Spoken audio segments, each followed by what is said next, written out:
The Labor Department says the U.S. economy added a modest 150,000 jobs last month, showing the labor market is cooling.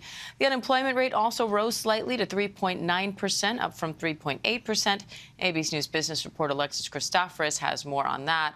Alexis, September's jobs number was also revised down significantly. So overall, what do you think this jobs report says for the job market and the overall economy? I think it shows us that the job market remains solid, but clearly the pace of hiring is slowing. 150,000 jobs, still a very impressive number, but the job market's starting to lose some of that momentum that we've been seeing. And also important to note, the September and August numbers were revised lower by about 100,000 jobs in each of those months. Once again, we saw jobs added in the usual suspects: healthcare, government, construction, also social assistance. But I want to add that this number was skewed a little bit because remember, we had the strikes, the UAW strike, the SAG-AFTRA strike.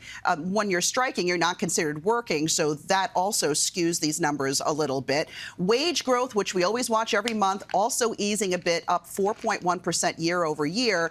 And we know that inflation is tied to wages. I guess the good news here for workers is that wages are still outpacing inflation by a smidgen. That's the technical term, the smidgen. But I think the big takeaway is that, the post-pandemic hiring frenzy that we saw is over, and companies are now really trying to hold on to their workers. Now, the Fed did not raise interest rates in his last two meetings, but Fed Chair Jerome Powell said, prepare for that possibility next time around, next month. What do you think this jobs report does for those prospects? The Fed definitely wants to leave the possibility of another interest rate hike on the table so they don't take Wall Street and Main Street by surprise. But this report is really a Goldilocks report. The Fed couldn't have asked for better. It wants to see an economy that continues to grow and expand with jobs, but not too much. It wants to see wages grow, but not too much. I think it really takes some of the heat off the Fed in its fight against inflation. And I wouldn't be surprised if at that December meeting we see the Fed hold steady once again. I hope to hear them say the terms Goldilocks and smidgen at that meeting. I think that they should. They should look at this report, take my cue.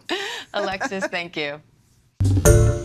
Hi, everyone. George Stephanopoulos here. Thanks for checking out the ABC News YouTube channel. If you'd like to get more videos, show highlights, and watch live event coverage, click on the right over here to subscribe to our channel. And don't forget to download the ABC News app for breaking news alerts. Thanks for watching.